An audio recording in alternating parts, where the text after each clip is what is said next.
نحمدہ و نصلی علی رسولہ الکریم اما بعد فاعوذ باللہ من الشیطان الرجیم بسم اللہ الرحمن الرحیم رب اشرح لی صدری ویسر لی امری واحلل عقدۃ من لسانی یفقہوا قولی واجعل لی وزیرا من اہلی آمین یا رب العالمین۔ سورہ نساء ہم نے تقریباً 70 سے 59 آیت تک ہم نے اس کو کور کر لیا تھا۔ اب آگے جو سورہ نساء کا باقی حصہ ہے اور پھر سورہ آل عمران کا شروع کا حصہ ہے، یہ ہم آج کور کریں گے۔ تو بالکل اس کے آغاز میں ہی سورہ یعنی جو آج کا سیشن ہے، آیت نمبر 60 to 70 جو آیات ہیں، اس کے اندر یہ منافقین سے خطاب کیا جا رہا ہے، یعنی منافقین کے حوالے سے کچھ بات کی جا رہی ہے۔ اچھا، منافقین کا معاملہ یہ تھا کہ ایک تو ہمیں واضح نظر آتا ہے کہ جہاں پہ بھی جہاد فی سبیل اللہ کا حکم ہوگا، وہاں پہ ہمیں واضح نظر آئے گا کہ منافقین ایکسپوز ہو جاتے تھے، کیونکہ یہ وہ ذمہ داری تھی جو یہ ادا نہیں کرنا چاہتے تھے۔ تو دوسرا جو معاملہ منافقین کا تھا وہ یہ تھا کہ ان کو کبھی بھی شریعت اسلامیہ پسند نہیں تھی، یعنی شریعت جو ہے وہ مطلب وہ دل سے تسلیم انہوں نے کبھی بھی نہیں کی، ٹھیک ہے۔ تو یہی وجہ ہے کہ جب بھی شریعت کے مطابق ان کے بارے میں کہا جاتا تھا کہ فیصلے کرتے ہیں آپ کے، نہیں آپ کے فیصلے شریعت کے مطابق کرتے ہیں، تو وہ اس سے دور بھاگتے تھے۔ اس تناظر میں ایک واقعہ بھی ہے، وہ کہ اس کی سند میں کچھ کلام ضرور ہے۔ وہ واقعہ بڑا مشہور واقعہ ہے، آپ نے سنا بھی ہوگا، کہ یہ بیسیکلی ایک یہودی اور ایک منافق کا آپس میں کوئی مسئلہ ہو گیا، کوئی تنازع ہو گیا، جس میں یہودی حق پر تھا۔ اچھا، اب جو منافق تھا اسے اس بات کا آئیڈیا تھا کہ یہودی جو ہے وہ حق پر ہے، تو اس لیے جو یہودی ہے وہ تو کھل کے کہہ رہا تھا کہ مجھے مسئلہ نہیں ہے، جس طرف جا کے مرضی جو ہے اس کا فیصلہ کروا لو، بلکہ وہ تو کہہ رہا تھا کہ ایسا کرتے ہیں کہ ہم چلتے ہیں رسول اکرم صلی اللہ علیہ وسلم کے پاس، وہاں سے فیصلہ کروا لیتے ہیں۔ اچھا، وہ جو منافق ہے، حالانکہ وہ مسلمان تھا، اسے تو خوش ہونا چاہیے تھا کہ یہودی اس بات پہ مان گیا ہے۔ یہ وہ زمانہ ہے جب یہ آپشن تھا ان کے پاس، یعنی یہود کے پاس یہ آپشن تھا کہ چاہے تو وہ اپنے فیصلے رسول اکرم صلی اللہ علیہ وسلم سے کروائیں، چاہے یا اپنے سرداروں سے کروائیں۔ لیکن یہ جو منافق تھا یہ اصرار کر رہا تھا کہ نہیں، کعب بن اشرف کے پاس چلتے ہیں، یعنی یہودی سردار کے پاس چلتے ہیں۔ خیر بعد میں ہوا اس طرح سے کہ آخرکار جو ہے اسے جانا پڑا۔ وہ یہودی کا بھی اصرار تھا کہ رسول اکرم صلی اللہ علیہ وسلم کے پاس چلتے ہیں۔ وہاں پہ جب گئے تو فیصلہ آپ صلی اللہ علیہ وسلم نے یہودی کے حق میں فرما دیا۔ اب یہ منافق کو قبول نہیں ہوا، منافق جو ہے اب اس پہ چلا گیا عمر بن خطاب کے پاس کہ جی یہ ریویو کر دیں ذرا۔ اب یہ اس کی سب سے بڑی غلطی تھی۔ تو عمر بن خطاب نے جب دیکھا کہ یہ بندہ ریویو کروانے کے لیے میرے پاس آیا، تو انہوں نے کہا کہ تم رکو یہاں پر۔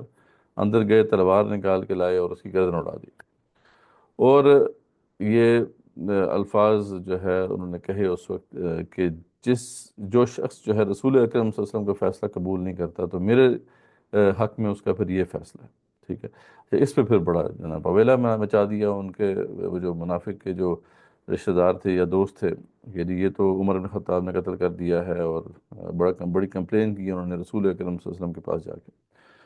تو اس پہ جو ہے انہوں نے کہانی اس طرح گھڑی کہ جی ہم یہ تھوڑی کہہ رہے تھے عمر بن خطاب سے کہ اس فیصلے کو ریویو کریں، ہم تو کہہ رہے تھے کہ یہ فیصلہ ہمیں سمجھا دیں، یعنی اس طرح انہوں نے بات کو گھمانے کی کوشش کی۔ خیر اس پہ پھر اللہ تعالیٰ کی طرف سے جو ہے تفصیل آ گئی، اور بتا دیا گیا کہ بالکل ایسی بات نہیں تھی، جو لوگ جو ہے اس کو قبول نہیں کرنا چاہتے تھے۔ تو یہ واقعہ ہے جس کے کانٹیکسٹ میں پھر اللہ تعالیٰ نے کچھ اہم اصول جو ہیں وہ بیان کیے ہیں، ٹھیک ہے۔ وہ اہم اصول کیا ہیں؟ سب سے پہلا جو اصول ہے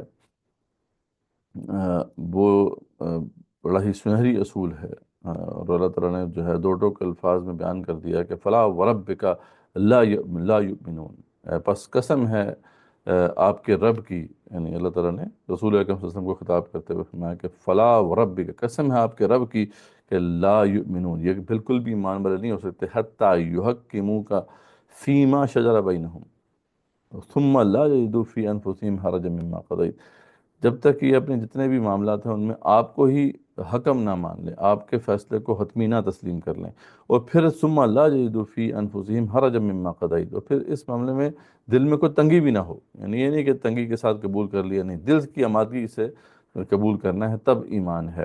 وَيُسَلِّمُوا تسلیما، اور دل سے تسلیم کریں اس کو، تو تب یہ مومن ہو سکتے ہیں، ورنہ یہ مومن نہیں ہو سکتے۔ تو یہ اصول بیان کر دیا گیا کہ، اور جو ہمیشہ کے لیے جو ہے یہ اصول اب قائم ہے کہ شریعت اسلامیہ اور اس کے اندر کوئی بھی ایسا حکم ہے جو اللہ تعالیٰ نے یا رسول اللہ صلی اللہ علیہ وسلم نے فیصلہ جس کا دے دیا ہے، اس کے بعد کسی کے پاس اختیار نہیں ہے کہ اس پہ کویشچن کرے یا شک کرے گا۔ شک بھی کرے گا تو پھر وہ ایمان سے ہاتھ دھو بیٹھے گا۔ ٹھیک ہے، تو یہ سارا جو ہے معاملہ اس طریقے سے یہاں پہ سیٹل ہوا۔ تو یہ اصول جو ہے میرے خیال میں کلیئر ہوگا، اس پہ کوئی کویشچن ہو تو پوچھ لیتے ہیں۔ تو یہ بہت امپورٹنٹ پوائنٹ ہے جو بالکل آغاز میں آ گیا۔ جی، اس پہ کوئی سوال ہو کسی کا تو وہ ہم دے دیتے ہیں۔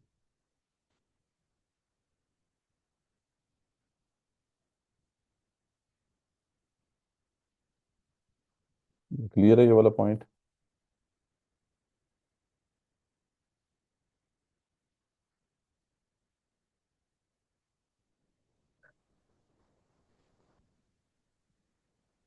جی سر، پوائنٹ تو کلیئر ہے، لیکن اب آگے نہیں نکلے گا۔ نہیں، کل جہاں تک ہم نے کیا تھا 59 نمبر آیت تک، اسی سے آگے پھر ہم چل رہے ہیں نا۔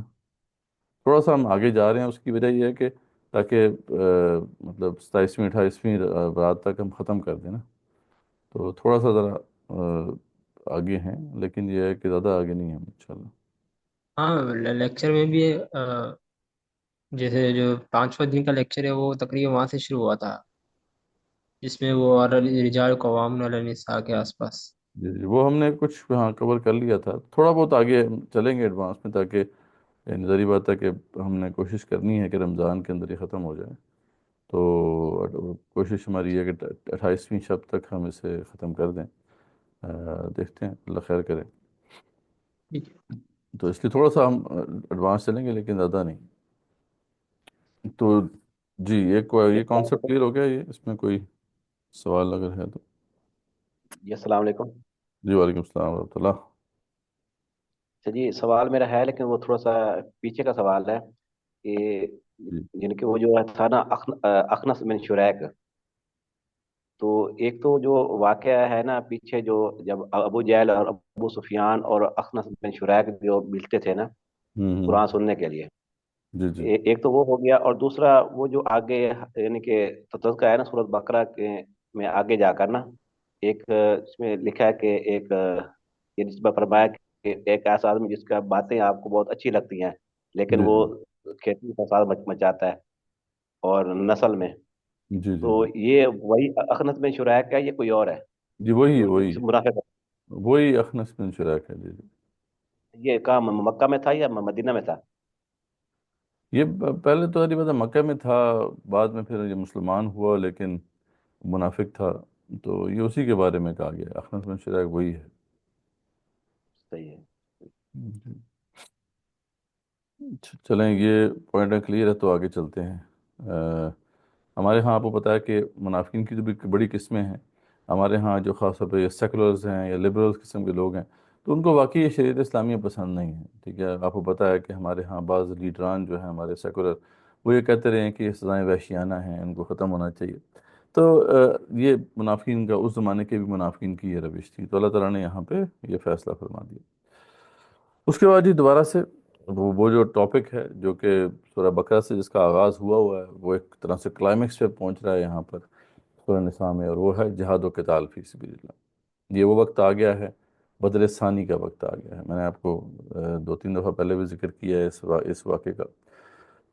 یہ احد میں یہ طے ہوا تھا کہ 1 سال کے بعد بدر میں دوبارہ یہ فوجیں ٹکرائیں گی، اور جو ہے یہ بدلہ چکایا جائے گا، یعنی ابو سفیان نے یہ کہا تھا کہ ہم بدر کا بدلہ وہاں پہ دوبارہ چکائیں گے۔ تو ٹھیک ہے، آپ صلی اللہ علیہ وسلم نے چیلنج قبول کر لیا تھا۔ جب وہ بدر ثانی کا وقت آ گیا، یعنی غزوہ احد کے بعد 1 سال گزر گیا، تو آپ صلی اللہ علیہ وسلم نے پھر کال دی، آؤ بھائی، کون میرے ساتھ چلنے کو تیار ہے؟ تو میں نے بتایا تھا کتنے لوگ تیار ہوئے ہیں جی شروع میں؟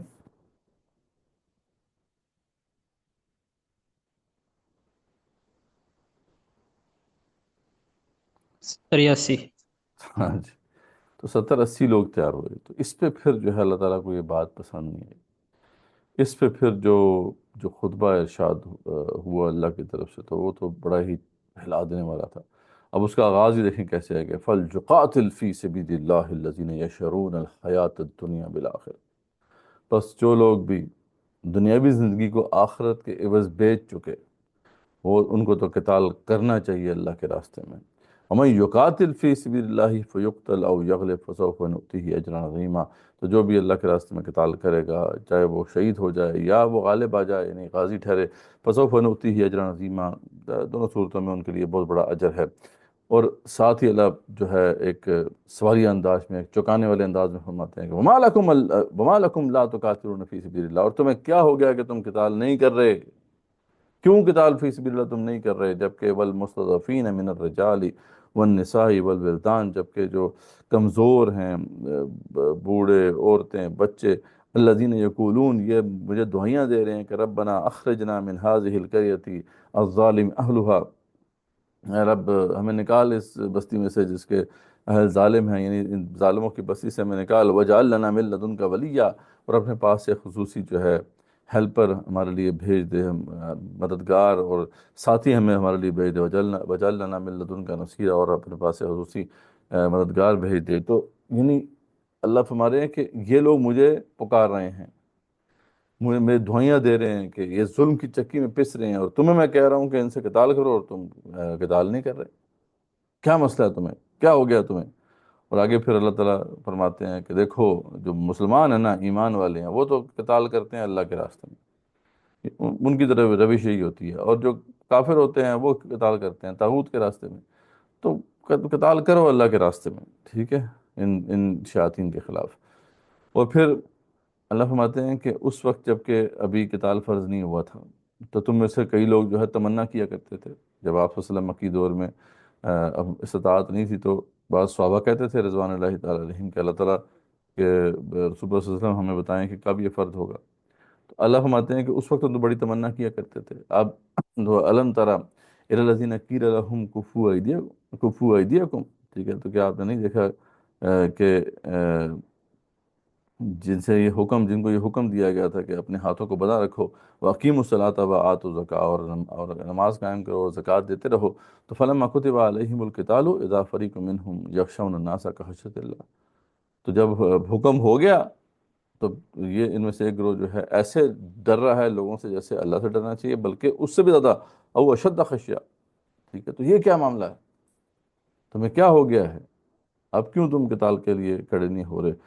وقالوا ربنا لما كتبت علينا القتال، اور وہ یہ کہتے ہیں کہ کیوں ہم پہ قتال فرض کر دیا گیا، یعنی لولا اخرتنا الى اجل قریب، کچھ اور وقت ویٹ کر دیتے، ہمیں موت آ جاتی اس کے بعد فرض ہوتا، کیوں ہمیں مشکل میں ڈال دیا؟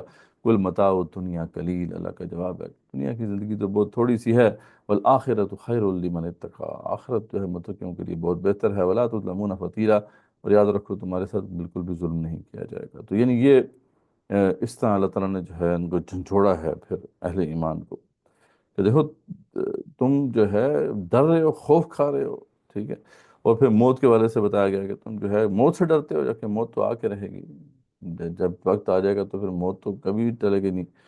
اور پھر آگے جا کے اللہ تعالیٰ فرماتے ہیں کہ افلا یتدبرون القرآن، تو یہ جو منافقین ہیں جو اس وقت پیچھے ہٹ رہے ہیں، کیا قرآن میں غور و فکر نہیں کرتے؟ وَلَوْ كَانَ مِنْ عِنْدِ غَيْرِ اللَّهِ، اگر یہ اللہ کی طرف سے نہ ہوتا اور غیر اللہ کی طرف سے ہوتا، لَوَجَدُوا فِيهِ اخْتِلَافًا كَثِيرًا، تو پھر تو بہت سا اختلاف پاتے ہیں۔ یعنی میں نے ایک ہی بات کی ہے، میں نے کوئی دو باتیں تو کی نہیں ہیں، میں نے پہلے دن سے تمہیں یہی بتایا کہ تمہیں حق مارکہ حق و باطل میں کھڑا ہونا ہوگا، حق کا ساتھ دینا ہوگا، ٹھیک ہے، یہ تو پہلے دن سے طے ہے بات، تو پھر اس میں کیوں تمہیں شک ہو رہا ہے، تم شک میں کیوں پڑے ہوئے ہو، ٹھیک ہے۔ تو کیا یہ منافقین قرآن میں غور و فکر نہیں کرتے؟ وہ جو کمزور پڑھ رہے ہیں کیا قرآن مجید میں غور و فکر نہیں کرتے کہ ہم نے ایک ہی بات پہلے دن سے تمہیں بتائی ہے کہ تمہیں حق و باطل کے اس مارکے میں کھڑا ہونا ہوگا، اس کے بغیر تمہاری نجات نہیں ہے۔ یہ ہمارے لیے بھی ہے، یعنی جسٹ امیجن کریں کہ ہمیں اللہ تعالیٰ جھنجھوڑ کے کہہ رہا ہے کہ بھئی تمہیں سمجھ آ گئی ہے یہ بات کہ نہیں آئی؟ تو یعنی آپ جو حاضرین ہیں یہاں پہ، تو کیا ان کو یہ بات سمجھ آ گئی ہے یا نہیں آئی؟ ٹھیک ہے، یا ابھی بھی کوئی شک ہے؟ یعنی ابھی تک جو ہم نے قرآن پڑھا ہے اس میں بار بار یہ مضمون آیا ہے اور اللہ تعالیٰ نے دہرا دہرا کر بیان کیا ہے، تو تبھی تو اللہ فرما رہے ہیں کہ بھئی کیا غور و فکر نہیں کرتے؟ کیا اس میں کوئی اختلاف پایا تم نے میری اس بات میں؟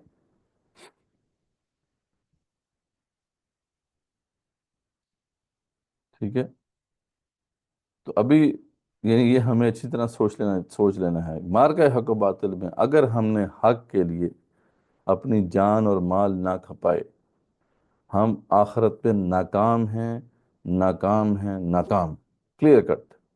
یہ کوئی ایسی بات نہیں ہے جس میں جی ملٹیپل انٹرپریٹیشنز ہو سکیں یا اس میں دو رائے دی جا سکے، نہیں، ایک ہی بات ہے، اس کے اندر دوسری بات سرے سے ہے ہی نہیں۔ ٹھیک ہے جی، ہاں کریں کیا، وہ تو انشاءاللہ اس پہ ڈسکشن تو ہوتی رہے گی انشاءاللہ، لیکن پہلے یہ ول تو پیدا کرنی ہے نا۔ ٹھیک ہے جی، ہم نے کرنا ہے، یہ کام ہمارے ذمے ہے، یہ فرض ہے ہمارے۔ اچھا جی، تو اللہ تعالیٰ فرماتے ہیں کہ غور و فکر نہیں کرتے کہ جو ہے یہ ایک فرض ہے۔ اور پھر اللہ تعالیٰ نے آخری جب فیصلہ سنایا نا، تو پھر تو کئی صحابہ پھر جو ہے وہ ہل کے رہ گئے۔ تو اللہ فرماتے ہیں فقاتل فی سبیل اللہ، بس رسول اللہ صلی اللہ علیہ وسلم اگر یہ ساری ان باتوں کے باوجود یہ نہیں مانتے آپ کی بات، آپ اکیلے کھڑے ہو جائیں۔ لا تکلف الا نفسک وحرج المؤمنین، آپ صرف اپنے نفس کے مکلف ہیں، بس شوق ضرور دلاتے رہے انہیں، لیکن اب یہ اگر آپ کے ساتھ نہیں کھڑے ہوتے کوئی پرواہ نہیں، آپ اکیلے جائیں۔ عسى اللہ ان یکف بأس الذین کفروا، اور اب ہو سکتا ہے کہ اللہ تعالیٰ جو ہے کافروں کی جنگ کو ویسے ہی ختم کر دے۔ اور ایسا ہی ہوا، آپ کو پتہ ہے کہ جب وہاں پہ یہ گئے تو دشمن جو ہے مقابلے پہ آئے ہی نہیں، یعنی ابو سفیان وغیرہ جو تھے یہ مقابلے پہ آئے ہی نہیں، اور ویسے ہی پتہ ہوگی بلّہ اشد بأسا و اشد تنکیرا۔ تو اس کے بعد پھر آخر کار جو ہے 1400 کے قریب صحابہ تیار ہوئے اور اس مارکے میں گئے، یہ مارکہ بغیر لڑے جو ہے مسلمانوں نے جیت لیا۔ ٹھیک ہے، تو یہ ایک بہت بڑا ٹاپک ہے جو ایک طرح سے بہت ہی زوردار انداز میں یہاں پر آیا ہے۔ ٹھیک ہے، اس پہ کوئی کوشچن ہو کسی کا تو پوچھ لے۔ ٹھیک ہے، کوئی کلیئرٹی کی چاہیے اس وجہ سے؟ جی جی سر،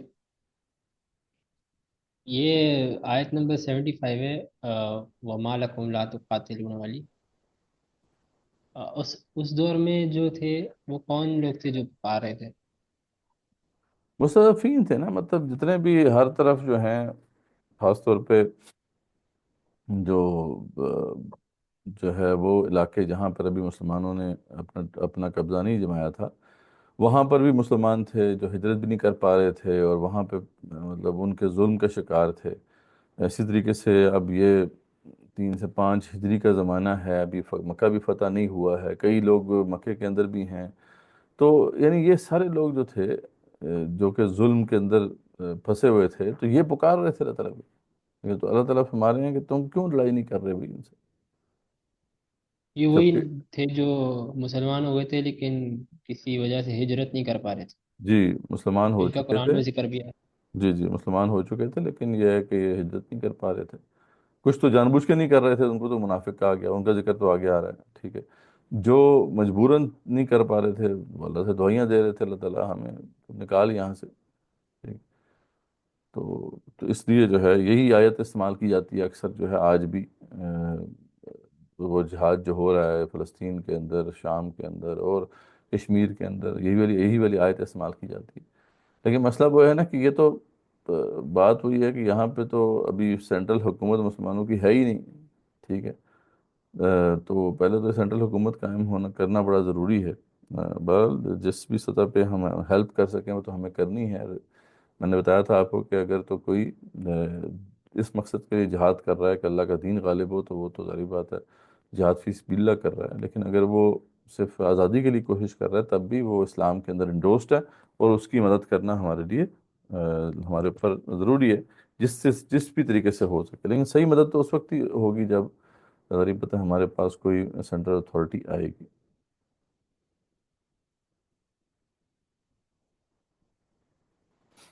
جی یہی جو سوال ابھی میں اس کو اسی کا جواب دیا ہے کہ دیکھیں ابھی یہ تو نہیں ہو سکتا کہ ہم سب چھوڑ کے جو ہے فلسطین چلے جائیں۔ ہاں یہ ہے کہ فلسطین میں جو لوگ مجاہدین جہاد کر رہے ہیں، اسٹرگل کر رہے ہیں، ہم ان کو سپورٹ کریں، جس طرح بھی ہو سکتا ہے ہم سپورٹ کر سکتے ہیں، انہیں ہمیں کرنا چاہیے۔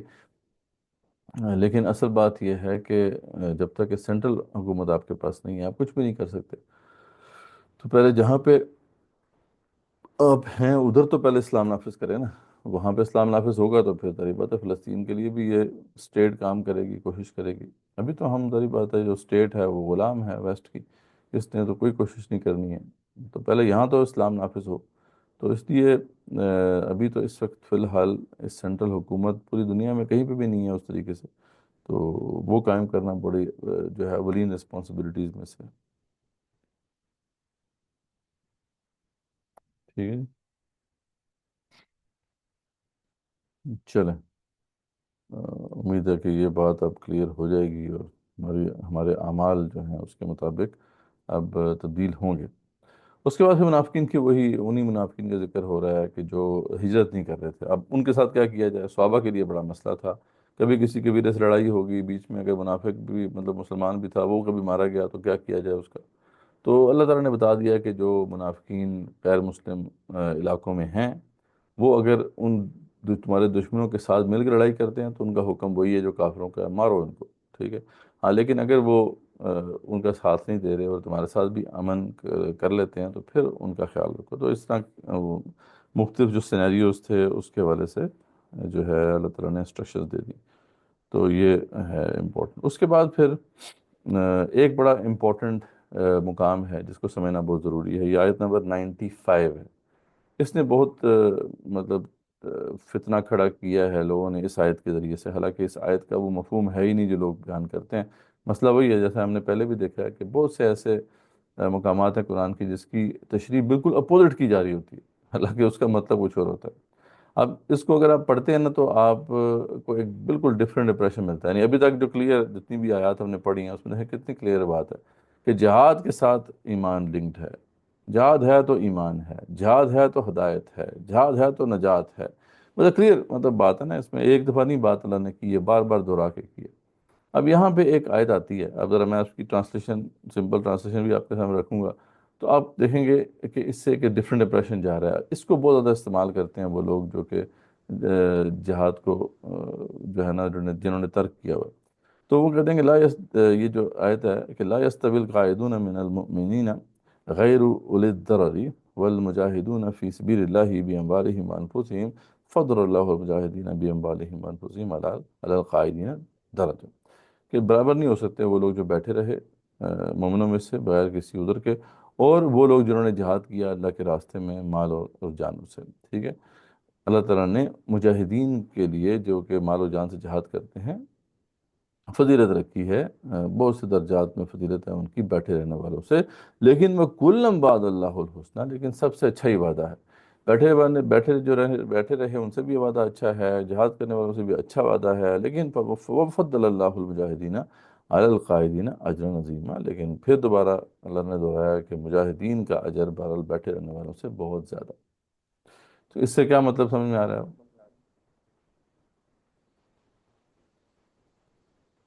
ہاں جی، اس سے کیا امپریشن جا رہا ہے؟ سر اس سے یہ امپریشن آ رہا ہے کہ جو لوگ خالی ہاتھ پہ ہاتھ رکھ کے بیٹھے ہیں تو یہ مطلب یہ کہہ رہے ہیں کہ ہم کیا ہی کر سکتے ہیں، تو ان سے زیادہ بہتر جو تھوڑی بہت بھی اپنی ایفرٹ پٹ کر رہے ہیں، اس میں جد و جہد کر رہے ہیں، ان کا جو زیادہ ہے جہاں تک میں نہیں، سمجھ. اجر زیادہ ہے لیکن جو بیٹھے رہنے والے ہیں ان کے لیے بھی کوئی مسئلہ تو نہیں ہے نا. یا اس آیت میں ایسا لگ رہا ہے. ہاں ایسا لگ رہا ہے. ٹھیک ہے. تو اب اس کو بہت بہت بہت بڑا جو ہے پروپیگنڈے کی بنیاد بنا دیا گیا ہے اس آیت کو. اب میں آپ کو جب اس کا اصل مطلب سمجھاتا ہوں تو پھر آپ کو پتہ چلے گا کہ یہ کانٹیکسٹ کیا ہے. جب اتنی سخت آیات نازل ہوئی نا، یہ فقاتل فی سبیل اللہ، مطلب قتال کرو اللہ کے راستے میں، اور اللہ نے فرما دیا کہ اگر قتال نہیں کرتے مومن ہی نہیں ہو، ایمان ہی نہیں ہے. تو اس وقت وہ صحابہ رضوان اللہ تعالیٰ علیہم جو بدر میں شریک نہیں ہو سکے تھے وہ تو شدید پریشان ہو گئے. یعنی احد اس وقت ہو چکی تھی جس وقت یہ واقعہ ہوا ہے. اس کے بعد بھی کچھ مارکے ہوئے ہیں لیکن میجر بیٹل تو احد ہوئی تھی اس وقت. اس سے پہلے بدر کی بیٹل تھی اور بدر کی بیٹل میں بہت سے صحابہ شریک نہیں ہوئے تھے. ٹھیک ہے. تو ان کو یہ پریشانی لاحق ہوئی کہ ہمارا کیا بنے گا، ہم تو بدر کے جہاد میں شریک نہیں تھے.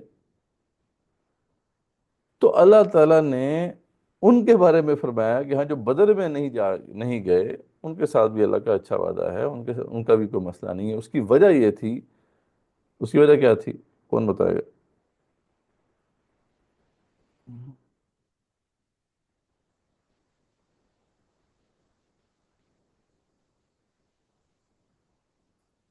اس کا مطلب ہے کہ ویڈیوز نہیں دیکھی جا رہی ہیں. تو سوال ریپیٹ سر کریں گے؟ بدر میں ہاں جی. تو سوال ریپیٹ کر دیں. سوال یہ تھا کہ بدر میں جو لوگ نہیں گئے تو اللہ تعالیٰ ہمارے ہیں کہ ان کے اوپر کوئی وبال نہیں ہوگا، اس کی وجہ کیا ہے؟ سر کیونکہ وہ آ، پتہ نہیں تھا کہ اتنے سارے لوگوں کو جانے، اور ہاں جی جی یہ جنگ کنفرم نہیں تھی. جی جی، ایسی بات ہے، بالکل صحیح بات ہے. صحیح کہا ہے سسٹر نے کہ وہاں پہ ابھی پلان یہ تھا ہی نہیں جہاد کا، لڑائی کرنے کا. اب وہ پتہ ہے پلان تو تھا صرف ایک تجارتی قافلہ آ رہا تھا، اس کے اوپر اٹیک کرنے کا پلان تھا، اور وہ بھی ایسا قافلہ تھا کہ 30-40 اس کے محافظ تھے. اب 30-40 کے لیے ظاہر بات ہے جتنے بھی لوگ آ جائیں کافی تھے. تو وہاں پہ آپ صلی اللہ علیہ وسلم نے کوئی ایسی بات کسی کے سامنے رکھی نہیں تھی، نہ اعلان کیا تھا کہ سب آؤ. ٹھیک ہے. تو اس لیے اب لیکن صحابہ کرام تو بڑے پریشان ہوئے نا کہ ہمارا کیا بنے گا، ہم تو بدر میں شریک نہیں ہوئے تھے. تو ان کو بتایا گیا کہ یہ بدر کے اندر جو شریک نہیں ہو سکے تھے ان کے لیے یہ ہے کہ ان کے اگر وہ جو بیٹھے رہے، جنہوں نے جہاد نہیں کیا، ان کے اوپر بھی وبال نہیں، ان کے ساتھ بھی اچھا اللہ تعالیٰ کا اچھا وعدہ ہے. لیکن ظاہر بات ہے جنہوں نے جہاد کیا ان کو اجر مل گیا، وہ ان کا اجر جو ہے وہ اللہ کے ہاں محفوظ ہے. تو یہ بات ہے، اس یہی تفسیر ابن کثیر نے کی ہے، یہی تفسیر امام قرطبی نے کی ہے. لیکن انفارچونیٹلی اس آیت کو ایک یعنی غلط معنی پہنا کر جو ہے پیش کیا جاتا ہے، تو اس کو ذرا ہمیں ذہن میں رکھنا چاہیے. اچھا، اس کے بعد پھر طویل مطلب سلسلہ احکامات کا وہ جو مخصوص حالات تھے، اس وقت خوف کی کیفیت تھی، تو اللہ تعالیٰ نے صلاۃ الخوف سکھا دی. صلاۃ القصر جو ہے نماز کو جو ہے مختصر کرنے کے بعد آ گئی. اچھا، کچھ چیزیں جو ہیں وہ اس وقت کے لیے خاص تھیں، جیسے صلاۃ الخوف ہے، یہ اسی وقت آپ پڑھ سکتے ہیں جب دشمن کے مقابلے میں آپ صفیں باندھے ہوئے ہیں، اس وقت 2 رکعتیں پڑھی جاتی ہیں. ایک رکعت جو ہے جب آپ پڑھتے ہیں، یعنی امام جو ہے پہلی رکعت پڑھتا ہے تو ایک بٹالین جو ہے ان کے پیچھے نماز پڑھتی ہے، اور دوسری بٹالین جو ہے وہ پیرا دیتی ہے. اور جب دوسری رکعت شفٹ ہوتی ہے تو یہ جو جنہوں نے پڑھ لی ہے نماز وہ جا کے پیرا دیتے ہیں، اور جو پیرا دے رہے تھے وہ آ کے نماز پڑھتے ہیں. تو اس طرح صلاۃ الخوف کا طریقہ بتا دیا گیا تاکہ دشمن حملہ نہ کر دے اچانک. صلاۃ القصر بعد میں بھی باقی رہی جنگ کے حالات کے علاوہ بھی. پھر اللہ تعالیٰ نے ایک بڑی خوبصورت بات یہاں پہ فرمائی ہے واقعی، یعنی یہ مطلب جب ہم اس کے بارے میں سوچتے ہیں تو بڑی پشیمانی ہوتی ہے. اللہ تعالیٰ فرماتے ہیں وَلَا تَهِنُوا فِي ابْتِغَاءِ الْقَوْمِ إِن تَكُونُوا تَعْلَمُونَ فَإِنَّهُمْ يَعْلَمُونَ كَمَا تَعْلَمُونَ. یہ جو دشمن ہے ان کے پیچھا کرنے میں، یعنی ان کے پیچھے جو تم نے جہاد کے لیے جانا ہے، تم اس سے جو ہے پیچھے نہ بیٹھے رہو. کیوں؟ کیونکہ اگر تمہیں بے آرامی ہوتی ہے، تمہیں تکلیف ہوتی ہے، ظاہر بات ہے تم جب لڑائی کرنے کے لیے آگے بڑھو گے تو تمہیں بے آرامی تو ہوگی، تمہیں اپنے کمفرٹ زون سے باہر نکلنا ہوگا، تھوڑی تگدو کرنی پڑے گی. تو اللہ فرماتا ہے تمہیں اگر یہ مشقت سہنی پڑتی ہے تو ان کو بھی تو سہنی پڑتی ہے نا، وہ بھی تو تمہارے اوپر اٹیک کرتے ہیں، تم سے لڑائی کرتے ہیں. ٹھیک ہے، وَتَرْجُونَ مِنَ اللَّهِ مَا لَا يَرْجُونَ. اور اصل بات یہ ہے کہ ان کو تو آخرت میں کچھ ملنے کی امید نہیں ہے نا، وہ صرف دنیاوی فائدے کے لیے لڑائی کرتے ہیں تم سے. اور تمہیں تو مطلب آخرت میں ملنے کی امید ہے جنت، تو تمہیں تو ان سے آگے بڑھ کر جو ہے قربانی دینی چاہیے. لیکن آج یہ ظلم ہے کہ امت مسلمہ جو ہے وہ کوئی اس مارکہ حق و باطل میں سیکریفائز کرنے کو تیار نہیں ہے، جبکہ وہ کفار جو ہیں وہ ہم سے زیادہ سیکریفائز کرتے ہیں. تو اللہ ہمارے ہیں کہ حالانکہ تمہیں ان سے بڑھ کے سیکریفائز کرنا چاہیے کہ تمہیں تو آخرت کی امید بھی ہے اور ان کو وہ امید نہیں ہے. وَكَانَ اللَّهُ عَلِيمًا حَكِيمًا. تو یہ بڑی جسے کہتے ہیں نا کہ شرم دلانے والی بات ہے. لیکن انفارچونیٹ معاملہ ہے کہ ہماری جو امت ہے اس حوالے سے وہ جو ہے امیون ہو گئی ہے. اس طرح کی باتیں بھی ہمیں موو نہیں کرتی. ٹھیک ہے. جس پہ کوئی کمنٹ ہو، کسی کا سوال ہو تو پوچھ لیں.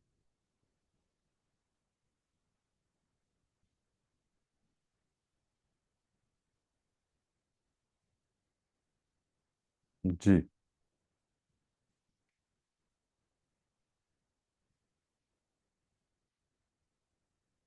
ٹھیک ہے. چلیں آگے پھر جو ہے ایک اور واقعہ ہے، وہ بنی ظفر کا ایک شخص تھا وہ بھی منافق تھا، اس نے جو ہے ایک زرہ چوری کی کسی مسلمان کی، تو اس کو خدشہ ہوا کہ وہ پکڑا جائے گا، تو اس نے زرہ جو ہے یہودی کے گھر پھینک دی۔ یہودی پکڑا گیا، لیکن اب اس میں جب آپ وسلم کے بعد سامنے بات آئی، تو اس وقت جو بنی ظفر قبیلے کے جو لوگ تھے، کہ یہ بنی ظفر کا ایک شخص تھا، بشیر اس کا نام تھا، بشیر بن ابیرک، تو یہ بنی ظفر کے جو لوگ تھے وہ بڑی اس کی طرفداری کر رہے تھے، اور آپ صلی اللہ علیہ وسلم کو آ کے نا سمجھا رہے تھے کہ دیکھیں یہ کیسے ہو سکتا ہے کہ ہمارا بندہ جو ہے یہ ایسا کام کرے، یہ تو یہودی نے ایسا کام کیا ہے، تو آپ یہودی کو سزا سنائیں۔ تو اس طرح کی ایسی ایسی باتیں انہوں نے کی نا کہ آپ صلی اللہ علیہ وسلم قریب تھا کہ یہودی کے خلاف فیصلہ دے دیتے، تو اللہ نے پھر وحی کے ذریعے سے بتا دیا کہ یہ رسول اللہ صلی اللہ علیہ وسلم آپ جو ہے آپ کو آپ ان کی باتوں میں نہ آئیں، آپ ٹھیک ہے، یہ منافق ہی قصوروار ہیں، یہودی قصوروار نہیں۔ تو اس طریقے سے اللہ تعالیٰ نے سمجھایا مسلمانوں کو کہ، اور خاص طور پہ اس مسئلے میں کچھ صحابہ نے بھی رضی اللہ عنہ نے بھی اس شخص کا ساتھ دیا تھا، یا جو بنی ظفر ہے ان کا ساتھ دیا تھا، تو اللہ تعالیٰ نے اس لیے گرفت فرمائی کہ دیکھو ایسا نہ کیا کرو، عدل پہ تمہیں رہنا چاہیے۔ اس کے بعد پھر مختلف جو ٹاپکس آئے ہیں اس صورت کے اندر، اس کو کنکلوڈ کیا گیا، بڑی خوبصورت ترتیب ہے سورہ نساء کی۔ تو اس میں شرک جیسے ہے ٹاپک، اس کو کنکلوڈ کر دیا گیا، اللہ تعالیٰ نے واضح طور پہ کر دیا کہ دیکھو شرک جو ہے اس کی اصل بنیاد تو شیطان ہے۔ شیطان نے کہا تھا کہ یہاں کی جھوٹی امیدیں دلاؤں گا، طرح طرح کے توہمات اور باطل رسومات میں لگاؤں گا، تو یہی وہ کرتا ہے، اور یہی آج ہمارے ساتھ بھی ہو رہا ہے، امت مسلمہ کے ساتھ بھی ہو رہا ہے، تو اللہ نے فرمایا کہ اس سے بچو۔ پھر ایک اور جو ٹاپک بہت امپورٹنٹ ہے، بار بار ابھی ڈسکس ہو چکا ہے، کہ صرف ایمان کے اوپر جنت نہیں ملے گی، ایمان کے ساتھ عمل لازمی ہے، ٹھیک ہے۔ اور یہ بڑی مطلب زبردست آیت ہے، یہ جو اللہ تعالیٰ نے یہاں پہ واضح فرمایا کہ اللہ فرماتے ہیں کہ نہ تو حقیقت وہ ہے جو اہل کتاب چاہیں، نہ حقیقت وہ ہے جو تم چاہو، یہاں پہ اللہ کی مرضی چلے گی۔ یعنی یہود و نصارہ کہتے تھے ہم جو ہے جنت میں چلے جائیں گے، مسلمان کہتے ہیں ہم جنت میں چلے جائیں گے، تو اللہ فرماتے ہیں نہ تو وہ جائیں گے، نہ تم جائیں گے، نہ تم جاؤ گے، نہ ان کی مرضی چلے گی، نہ تمہاری مرضی چلے گی، مرضی صرف میری چلے گی، ٹھیک ہے۔ اور میرا فیصلہ کیا ہے؟ اچھائی کا اچھا اور برائی کا برا بدلہ مل کے رہے گا، ایمان کے ساتھ عمل صالح لازمی، ٹھیک۔ یتیموں کے حقوق کے حوالے سے جو ہے مسئلہ تھا، اس کو کنکلوڈ کر دیا گیا۔ میاں بیوی کے حوالے سے جو ہے یعنی مرد کی سائڈ کی بات تو بتا دی گئی تھی کہ مرد کیا کرے اگر تو فیملی کا سسٹم نہیں چل رہا، تو مرد کی طرف سے تو یہ تھا نا کہ آپ اس کو سمجھاؤ، اور اپنی عورت کو نہیں سمجھتی تو پھر جو ہے وہ مار بھی سکتے ہو، بستر علیحدہ کر دو، بستر علیحدہ کر دو پہلے، وہ بھی پھر بھی نہیں بات مانتی تو پھر تھوڑا سا مار بھی سکتے ہو، پھر اس کے بعد حکم مقرر کرو، تو یہ تو مرد کی طرف سے تھا۔ اچھا عورت کیا کرے اس سچویشن میں اگر مرد زیادتی کر رہا ہے؟ تو اللہ تعالیٰ نے یہاں پہ ایک تو یہ بات واضح کی کہ عورت کو سمجھایا کہ دیکھو اگر تو مطلب یہ ہے کہ ایسا معاملہ ہے تو تم صلح کر لو، صلح میں بہرحال بہتری ہے، ٹھیک ہے۔ اور مردوں سے کہا گیا دیکھو بیویوں کے ساتھ عدل کرتے رہو، ایک کو بالکل ہی لٹکا ہوا نہ چھوڑ دیا کرو، ہمیں پتہ ہے کہ تمہارے سے جو ہے یہ عدل نہیں ہو سکے گا۔ اب یہ مسئلہ تو وہی سمجھ سکتے ہیں جن کی زیادہ بیویاں ہیں، تو ان کے ہاں یہ سب سے بڑا مسئلہ ہے، اور اس زمانے میں ان کے صحابہ کرام کا تو معاملہ یہی تھا رضوان اللہ تعالیٰ علیہم، شاید ہی کوئی صحابی ایسی ایک دو صحابی ایسے ہوں جن کی ایک شادی تھی، باقی سب کی دو دو یا کم سے کم دو شادیاں تھیں۔ تو ادھر یہ مسئلہ ضرور ہوتا ہے جہاں دو بیویاں ہوں کہ ایک جو ہے اگر اس کو تو جو کم مل رہی ہے تو وہ فیل کر سکتی ہے کہ میرے ساتھ زیادتی ہو رہی ہے، تو اللہ تعالیٰ نے جو ہے اسی عورت کو سمجھایا کہ دیکھو بس صلح خیر، صلح کر لو تو اچھا ہے، صلح میں ہی بہتری ہے۔ اور مرد کو کہا کہ دیکھو ٹھیک ہے مجھے پتہ ہے تمہارے ساتھ یہ تم عدل نہیں کر سکو گے 100%، لیکن یہ ہے کہ ایک کو بالکل ہی لٹکا بنا چھوڑ دو، ٹھیک ہے، یہ جو ہے اس کا خیال رکھا کرو۔ تو یعنی ایک راستہ جو ہے بیچ میں بتایا گیا ہے۔ تو یہ وہ میاں بیوی کے جو حوالے سے معاملات ہیں ان کا جو عورت کی سائڈ کا مسئلہ ہے اس کو بیان کر کے انکلوڈ کر دیا گیا۔ اس کے بعد پھر جہاد و قتال فی سبیل اللہ کا جو بڑا زبردست بیان ہے اس کو کنکلوڈ کیا گیا، اور وہ بھی بڑا زبردست طریقے سے کنکلوڈ کیا گیا، بڑی ہی ایمان افروز یہ آیت ہے۔ اللہ تعالیٰ نے بہت ریئر ایسا ہے کہ اچھا یہ کچھ کویشچنز آئے ہیں اس پہ، ہاں عورت کے کیا حقوق ہیں شوہر پر؟ جی ظاہر بات ہے، یہ شوہر کے اوپر یہ مطلب ہیں مطلب حقوق شوہر نے جو پورے کرنے ہیں وہ یہ ہے کہ بیوی کا نفقہ پورا کرنا ہے، اس کا اس کے دین اور دنیا کی فکر کرنی ہے، دین کا بھی خیال رکھنا ہے اور نفقے کا بھی خیال رکھنا ہے، اور اس کو بلا وجہ جو ہے تنگ نہیں کرنا، بلا وجہ نہیں مارنا، یہ سب جو ہے وہ حقوق ہیں جو کہ مرد کے اوپر ہیں۔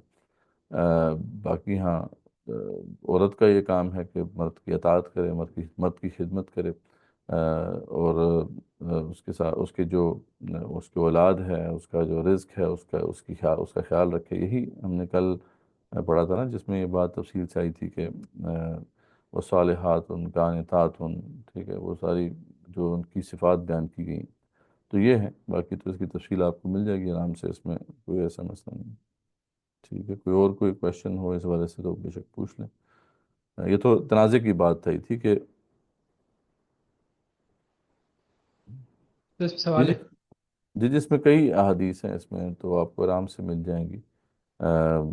عورتوں کے حقوق کے حوالے سے بہت سی احادیث ہیں، اس کے علاوہ مردوں کے حقوق کے حوالے سے بہت سی احادیث ہیں، تو وہ انشاءاللہ شیئر کر دیں گے، وہ تو مسئلہ نہیں ہے، اس میں تو کافی بحث موجود ہے۔ سر ایک سوال، ٹھیک ہے، آواز آ رہی ہے؟ ہاں جی جی جی بولیے۔ جی میں کہہ رہا تھا کہ یہ جو عورتوں کو مارنے والی آیت ہے تو میں نے سنا ہے کہ جسے اس صورت میں ہے کہ عورت جب بدکاری کرے، یہ قرآن میں تو ایسا کچھ نہیں لکھا۔ نہیں نہیں، ایسی تو کوئی بات نہیں ہے، بدکاری پہ تو یہ بات ہے ہی نہیں، یہ تو بات ہو رہی ہے کہ نافرمانی، ٹھیک ہے، نافرمانی اگر عورت نافرمانی پہ اترتی ہے تو پھر وہ مرد کو یہ حق حاصل ہے کہ وہ پہلے تو صحیح سمجھائے گا، پھر بستر رضا کر دے گا، پھر بھی نہیں مانتی، اور پھر جو ہے وہ مار سکتا ہے، لیکن ایسی مار نہیں ہوتی کہ نہیں مار سکتا کہ وہ جسم پہ نشان پڑ جائیں، ٹھیک ہے، مطلب ہلکی ایک مار جو ہے وہ مار سکتا ہے، اور پھر اس کے بعد اسے آگے اگلے سٹیپ پہ جانا ہوگا، وہ حکم مقرر کرنے والا سٹیپ ہے، وہ بھی نہیں ہوتا پھر تو پھر پہلی طلاق ہے، پھر دوسری طلاق ہے، مطلب اس طریقے سے سٹیپس جو ہیں وہ طے کیے گئے۔ ٹھیک ہے، تو یہ کلیئر ہو گیا نا کہ دونوں طرف ہیں، ایک طرف تو مرد کی طرف سے بتا دیا گیا کہ تمہیں کیا کرنا ہے، عورت کی طرف بتا دیا گیا کہ اس کو کیا کرنا ہے، ٹھیک ہے، اور مردوں کو بھی سمجھایا گیا کہ دیکھو ان کے بارے میں تمہارے سے پوچھا جائے گا، سوال ہوگا، اس لیے یعنی عورت کا اچھا سلوک کرو، مطلب آخر میں آپ صلی اللہ علیہ وسلم نے جو ہے نا دو ہی چیزوں کے بارے میں بتایا نا، غلام اور عورتیں، کہ ان کا خیال رکھنا، ٹھیک ہے، کہ ظاہر بات ہے عورتوں کے ساتھ زیادتی ہوتی ہے، تو اس لیے اللہ کے رسول صلی اللہ علیہ وسلم نے آخری خطبے میں بھی ان دو کے بارے میں خاص طور پر ذکر فرمایا، تو اس لیے بہت زیادہ حقوق ہیں عورتوں کے اسلام کے اندر، اور مرد کے بھی حقوق ہیں، تو ان دونوں کا ایک بیلنس ہے جس کو ہمیں سمجھنا ہے، تبھی ظاہر بات ہے کہ فیملی لائف زیادہ اچھے طریقے سے آگے بڑھ سکتی ہے۔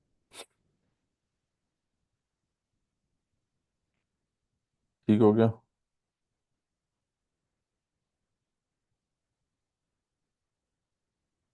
تو آگے چلتے ہیں۔ ہاں، اگلا جو پوائنٹ ہے وہ یہی میں بتا رہا تھا کہ جہاد و قتال فی سبیل اللہ کے حوالے سے جو اینڈ ہے بڑا زبردست ہے۔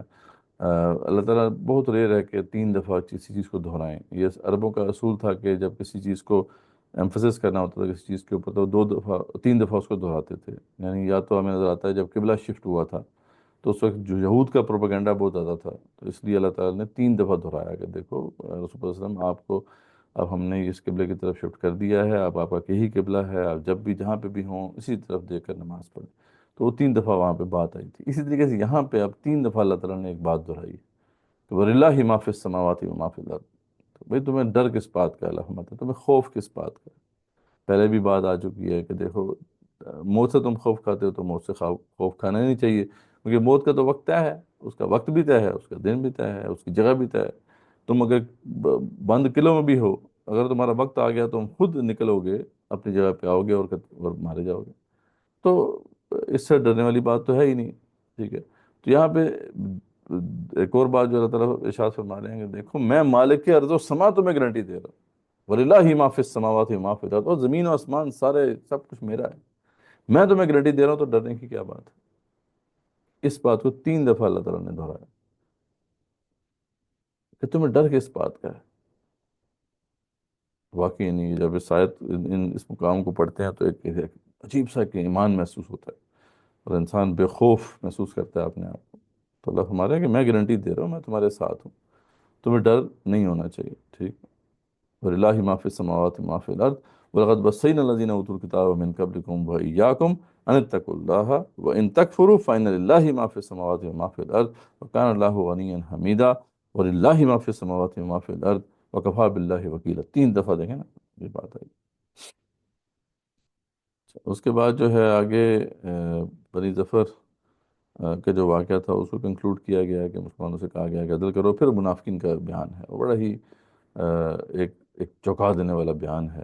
اللہ تعالیٰ نے بتایا کہ منافقین کی طرز جو طرز کی روش کیا ہے کہ کبھی ایک طرف وہ ہو کے نہیں بیٹھتے، کبھی ادھر کبھی ادھر، کبھی ایمان کی طرف کبھی کفر کی طرف، اور اس طرح ان کا سلسلہ چلتا رہتا ہے. کافروں کو دوست بناتے ہیں، نماز میں سستی کرتے ہیں، اللہ تعالیٰ کو دھوکہ دینے کی کوشش کرتے ہیں، حالانکہ وہ اپنے آپ کو ہی دھوکہ دے رہے ہوتے ہیں.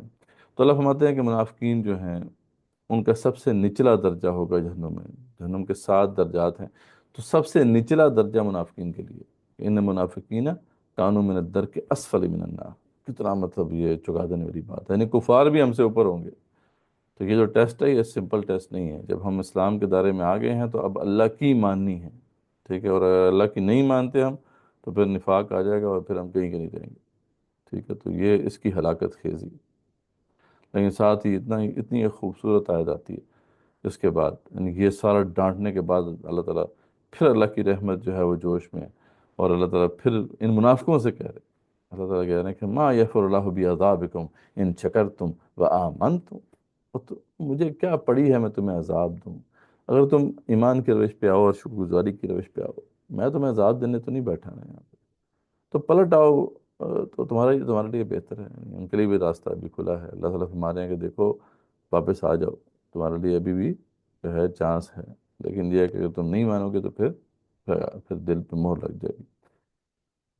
تو یہ بڑا ہی خوبصورت مقام اس لحاظ سے ہے کہ جب بھی آپ عام روٹین میں جب اسے پڑھتے ہیں تو انسان جو ہے اس کی آنکھوں میں آنسو آ جاتے ہیں کہ اللہ تعالیٰ کتنے رحیم ہیں اپنے بندوں کے اوپر، اور ہم کتنے جو ہے نافرمان ہیں. اس کے بعد پھر اہل کتاب کے ذکر ہے، ان کو دعوت دی گئی ہے. ان کو جو دعوت دی گئی ہے اس خطبے کا اختتام ہو رہا ہے. بنی اسرائیل کے جرائم کا ذکر ہے. مسیح عیسیٰ ابن مریم کو جنہوں نے قتل کرنے کی کوشش کی اس کا ذکر ہے. عیسائیوں کے باطل عقائد جو ہیں ان کا رد کیا گیا ہے. اہل کتاب نے جو مختلف غلو کیے، یعنی بات جتنی بتائی گئی تھی اس سے آگے بڑھ گئے، تو اس کا ذکر کیا گیا. آج ہم بھی ایسا ہی کر رہے ہیں. وراثت کے جو قانون ہے اس کا بھی کنکلوڈ کر دیا گیا. اس کے بعد پھر سورہ مائدہ شروع ہوتی ہے. یہ سورہ نساء کے مضامین جو ہے کنکلوڈ ہو گئے. اس میں کوئی سوال اگر ہے کسی کا تو وہ پوچھ لے. یعنی یہاں تک جو ہے تقریباً ہم نے جو سورہ نساء کے جو بڑے بڑے مضامین ہیں وہ کور کر لیے. ٹھیک ہے.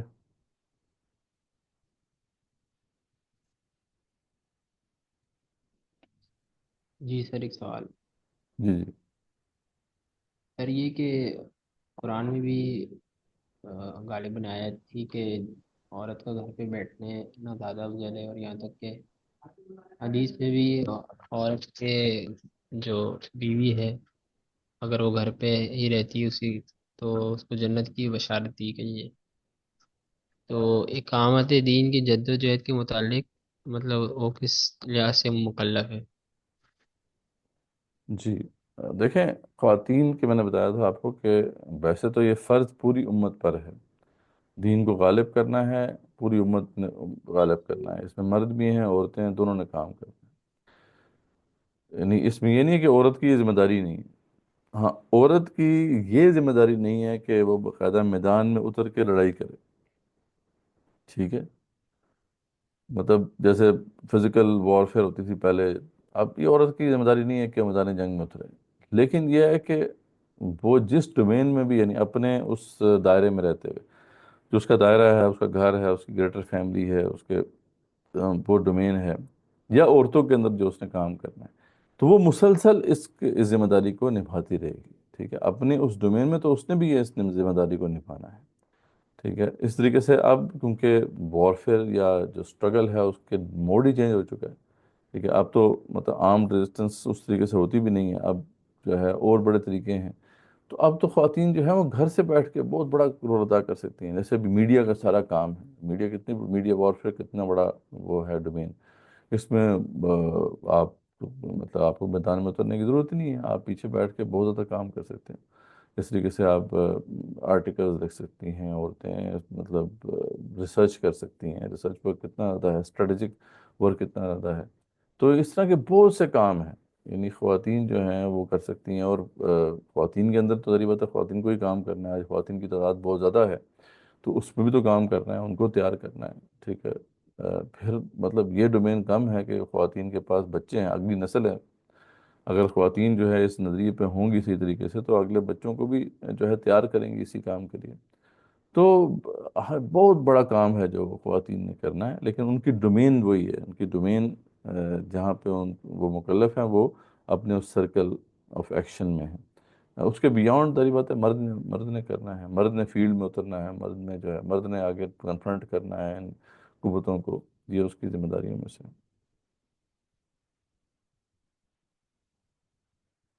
جی، خاتون کے حوالے سے یہ بات ہے کہ اس کے اوپر لازم تو نہیں ہے، لیکن وہ جانا چاہے تو جا سکتی ہے اجازت سے. لیکن جائے گی وہ اپنے خاوند کی اجازت سے یا اپنے جو بھی والدین کی اجازت سے جائے گی. جیسے کہ آپ کو پتہ ہے کہ وہاں اس زمانے میں بھی کئی مجاہدہ خواتین تھیں جو کہ ڈرتی تھیں جا کے. ٹھیک ہے. اس کے بہت سے واقعات ہیں سیرت کے اندر آپ کو ملتے ہیں.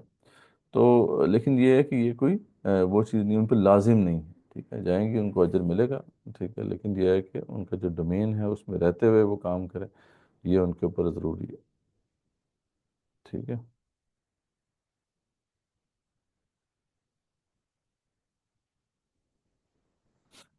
اچھا جی، اب ہم آگے جو ہے کلیئر ہے تو سورہ معاہدہ کو دیکھ لیتے ہیں. سورہ معاہدہ جو ہے یہ 6 سے 7 ہجری کے درمیان نازل ہوئی.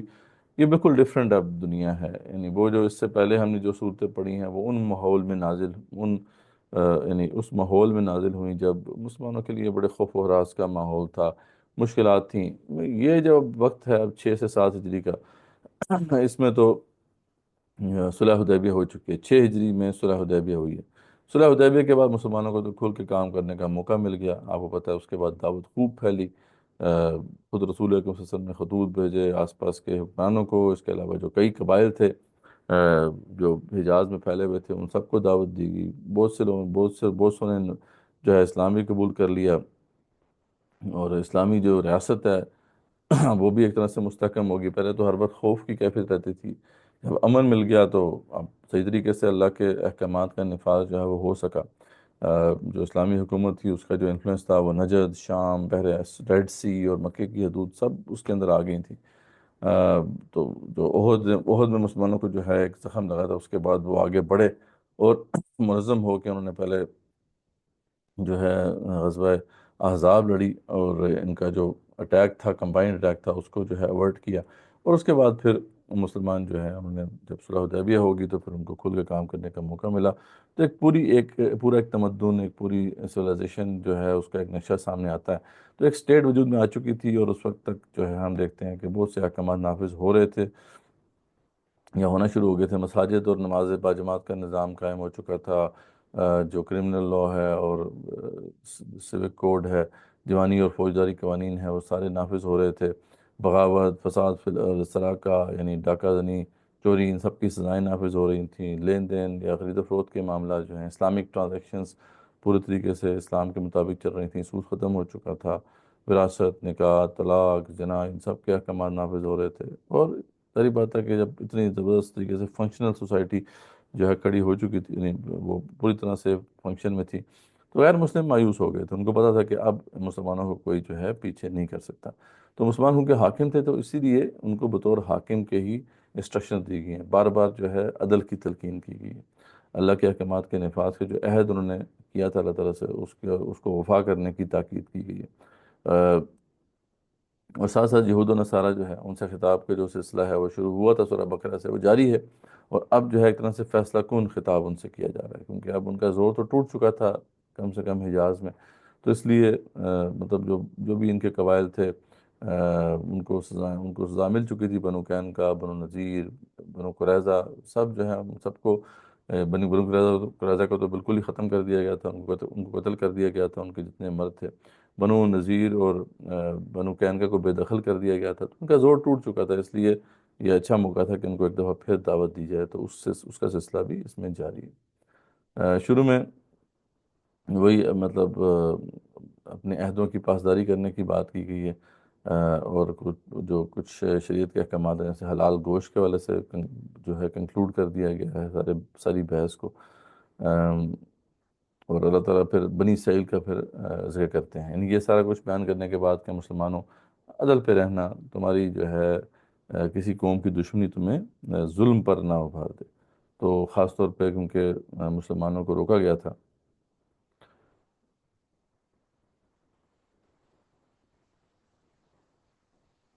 ہاں جی، ایک سوال بیچ میں نے ابھی دیکھا ہے، جس سسٹر کا ہے کہ اگر کسی کا شوہر کماتا نہ ہو تو کیا قوام کا حق ہے تمہارے تھے؟ نہیں، اللہ تعالیٰ نے قوام کے علاوہ بھی ایک بات کی ہے۔ اللہ تعالیٰ نے فرمایا کہ الرجال قوامون علی النساء بما فضل اللہ، یعنی یہ وہ اس فضیلت کی وجہ سے جو اللہ تعالیٰ نے دی ہے، اس کو اللہ تعالیٰ نے فضیلت دی ہے۔ ساتھ نان نفقے والا معاملہ بھی ہے، لیکن اگر وہ آپشن نہیں بھی ہو تو یہ اللہ کی فضیلت جو اللہ تعالیٰ نے اسٹیبلش کر دی ہے وہ تو رہے گی، ٹھیک ہے؟ تو ہوپ فلی یہ کلیئر ہوگا۔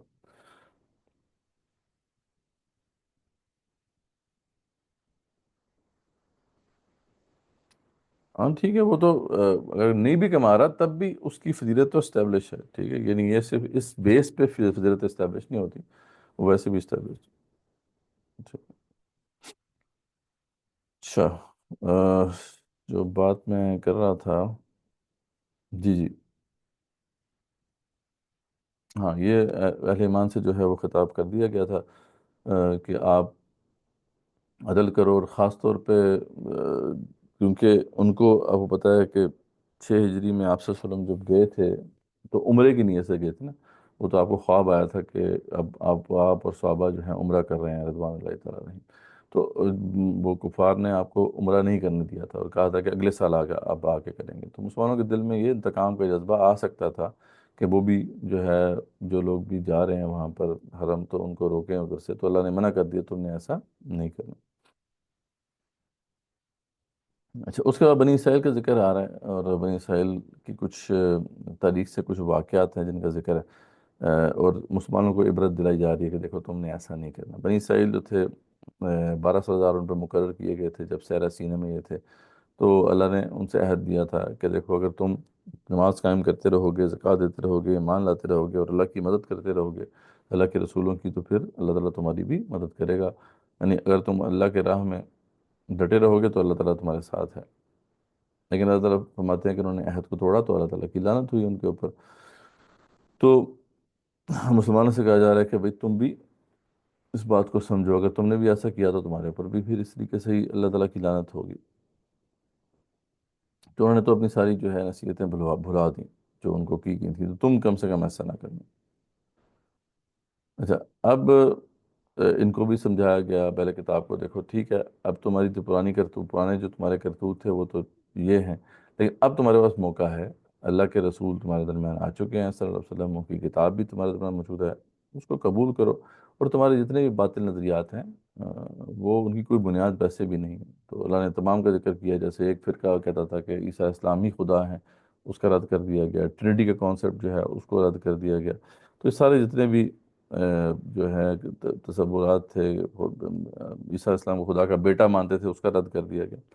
تو اب اللہ نے فرما دیا کہ دیکھو اب تمہارے پاس کوئی بنیاد نہیں ہے، ٹھیک ہے، تو ایک تو یہ دعوت ان کو دی، اب پھر دوبارہ سے ٹاپک وہی اب کیا کریں، یہ ٹاپک بار بار آئے گا، یہ قرآن کا مین بیانیہ ہے، میٹا نیریٹو ہے، جہاد و قتال فی سبیل اللہ۔ پھر ایک دفعہ ایک واقعہ جو ہے اللہ تعالیٰ نے بنی اسرائیل سے کی تاریخ سے بیان کیا اور مسلمانوں کو سمجھایا کہ دیکھو تم نے ایسا نہیں کرنا۔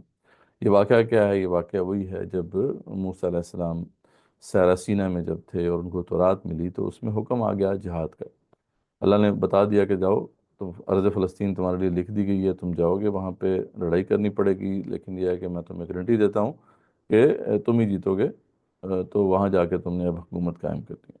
اچھا، اب یہاں پر آپ جو تھے موسیٰ علیہ السلام، انہوں نے 12 سردار جو تھے وہ مقرر کیے اور ان کو بھیجا کہ جا کے ذرا خبر لے کے آئیں کہ کیا ریکی کر کے آئیں نا. تو یہ 12 سر جو تھے لوگ وہ گئے وہاں پہ، انہوں نے پورا پھر آ کے جو رپورٹ دی، وہ رپورٹ ایسی تھی کہ سارے کی ساری جو قوم ہے وہ اس کا جو ہے نا وہ بتاشا بیٹھ گیا. تو وہ کیا معاملہ تھا. انہوں نے کہا جی کہ وہ تو بالکل بڑی خوبصورت جگہ ہے، ہم تو نے دیکھا کہ جنت ہے دنیا میں، لیکن وہاں تو بڑے بڑے جبار ہیں، وہ تو بڑے بڑے لوگ ہیں جن کے آگے تو ہم بالکل بونے تھے. تو یہ تو موسیٰ علیہ السلام جو ہیں ہمیں مروانا چاہتے ہیں وہاں پر. لو جی، آپ قوم کے جو لوگ تھے وہ تو موسیٰ علیہ السلام کے خلاف احتجاج کرنا شروع کر دیا انہوں نے کہ موسیٰ اگر آپ نے ہمیں مروانا ہی تھا تو پھر ادھر فرعون ٹھیک نہیں تھا، میرے فرعون سے ہم مار ہی رہے تھے نا، وہاں سے آپ بچا کے لا کے آپ انہیں جباروں کے ہاتھوں ہمیں مروانا چاہتے ہیں. ٹھیک ہے، تو سوری جی، سوری جو ہے ہم آپ کے ساتھ لڑائی نہیں کریں گے. فضب انتا وربک فقاتلا انہا ہونا قائدون، ہم تو یہیں بیٹھے ہیں، آپ اور آپ رب جا کے لڑ لیں. ٹھیک ہے، تو یہ وہ واقعہ ہے جس کے ذریعے سے اللہ تعالیٰ نے یہ سمجھایا ہے امت مسلمہ کو اور ہمیں کہ دیکھو، جہاں ان کو جہاد کا حکم دیا جاتا تھا وہاں تو جہاد نہیں کرتے تھے. اچھا، جہاں کہا جاتا تھا کہ جہاد نہیں کرنا، لڑائی نہیں کرنی ہے، یعنی آپس میں لڑائی نہیں کرنی، وہاں لڑائی کرتے تھے. ٹھیک ہے. دوسرا پھر اللہ نے بتایا کہ حالانکہ ان کو انسٹرکشنز تھیں کہ دیکھو ایک دوسرے کے ساتھ لڑائی نہیں کرنی ہے، جس نے جان بوجھ کے کسی بھی مسلمان کو مار دیا تو اس کی سزا جہنم ہے. تو وہ واقعہ بھی اللہ تعالیٰ نے بیان کیا قابیل اور حابیل کا، اس کا ذکر ہے کہ جب قابیل نے حابیل کو قتل کر دیا تھا، پہلا نو انسانی کا قتل تھا. ٹھیک ہے، تو اس لیے کہا جاتا ہے کہ جس نے بھی بعد میں قتل کیا تو اس سب کا وبال جو ہے قابیل کے سر جاتا ہے، کیونکہ اس نے غلط کام کا آغاز کیا. تو اللہ فرماتے ہیں کہ اسی واقعے کو میں نے بیان کر کے ان کے اوپر یہ فرض کر دیا تھا کہ اب قصاص ہوگا. کسی نے کسی کا ناک توڑا تو ناک اسی کا ٹوٹے گا، کسی کا کان کاٹا تو اس کا کان کٹے گا، ناک کے بدلے ناک، آنکھ کے بدلے آنکھ، کان کے بدلے کان. تو یہ اصول تھا، لیکن انہوں نے جو ہے وہاں پر جہاں پہ منع کیا گیا وہاں لڑائی کرتے، جہاں لڑائی کرنے کا حکم ہے وہاں لڑائی نہیں کرتے. تو آج ہمارا بھی یہی والا معاملہ ہے. ٹھیک ہے. اچھا، صلح حدیبیہ کے بعد مسلمان ایک اسٹیٹ کی طرح فنکشن نہیں کر رہے تھے، ڈاکٹر صاحب کیوں نہیں مانتے کہ ریاست قائم نہیں ہوئی تھی؟ ہاں نہیں، ڈاکٹر صاحب رحمۃ اللہ علیہ کا یہ تھا کہ کم سے کم صلح حدیبیہ کے بعد آپ کہیں نا کہ ریاست کی کوئی شکل بنی. یعنی یہ جو کہا جاتا ہے کہ ہجرت کے فوراً بعد ریاست قائم ہوگی، تو یہ تو بالکل ابس بات ہے. ریاست تو قائم ہوئی نہیں تھی وہاں پہ. ہجرت کے فوراً بعد تو مسلمانوں کو کچھ تمکن ملا تھا، ایک جوائنٹ ڈیفنس پیکٹ ہوا تھا ان کا یہود کے ساتھ. اور یعنی جو یہود تھے ان کے پاس بھی آپشن تھی کہ چاہیں تو وہ مسلمانوں کے پاس آ کے فیصلہ کریں یا اپنے جو ہے کورٹس میں فیصلے کو لے جائیں. تو کوئی ریاست جو ہوتی ہے اس میں یہ تھوڑی ہوتا ہے. اور ویسے بھی ریاست کا تصور تو ابھی ماڈرن تصور ہے نا، یہ تو تھا ہی نہیں اس وقت. تو اس کو ریلیٹ کرنا، یہ مطلب ایپل کو ایپل سے ریلیٹ تو نہیں کرنے والی بات نا. تو اس لیے ہمیں ذرا کیئرفلی اس کو دیکھنا چاہیے. ڈاکٹر صاحب رحمۃ اللہ جو یہ کہا کرتے تھے کہ فتح مکہ کے بعد صحیح معنوں میں جو ہے نا وہ ریاست اسٹیبلش ہوئی ہے، اور واقعی ایسی بات ہے. یا کم سے کم یہ کہیں گے کہ صلح حدیبیہ کے بعد اس کی کوئی صورت بنتی ہے، اس سے پہلے تو نہیں بنتی نا. مطلب ٹھیک ہے، صلح حدیبیہ میں جب مسلمانوں کا تمکن مل گیا اور جو اپوننٹ ہیں انہوں نے ان کو تسلیم کر لیا ایک پولیٹیکل اینٹی کے طور پر، تو پھر ہم کہہ سکتے ہیں کہ ان کا کچھ نہ کچھ بنیاد بنی. اچھا، اسی کے بعد ہم دیکھتے ہیں صلح حدیبیہ کے بعد ہی، یعنی یہ سورہ مائدہ میں یہ بات ہے نا کہ اس کے بعد ہی یہ اسٹیبلش ہو سکا کہ اب جو ہے یہودیوں کے پاس آپشن ختم ہوگی، اب ایک ہی لا ہوگا. ٹھیک ہے. اب پہلے تو تھا نا کہ وَإِن جَاءُوكَ فَاحْكُم بَيْنَهُمْ أَوْ أَعْرِضْ عَنْهُمْ، یعنی اگر یہ آپ کے پاس آئیں تو آپ یا تو ان سے اعراض کریں یا پھر فیصلہ کر دیں. یہ آپشن ان کے پاس ہے اگر وہ آپ کے پاس آئیں. بعد میں اللہ تعالیٰ نے مطلب یہ واضح کر دیا کہ اب یہ فیصلہ ختم ہو گیا ہے جو میرا تھا ان کے لیے، اب آپ نے اسی شریعت کے مطابق ان کے فیصلے کرنے. تو یہ معاملہ جو ہے اس حوالے سے ہے. باقی اچھا سوال ہے یہ آپ کا، یہ بہت امپورٹنٹ پہلو ہے، اور اسی سورہ مائدہ میں ہی اس مسئلے کو حل کیا گیا ہے. ٹھیک ہے جی. آم، ہاں، یہ واقعہ جو ہے جہاز والا بھی ہو گیا، اور ان کی قابیل و حابیل کا واقعہ بھی ہو گیا. آ، اس کے بعد پھر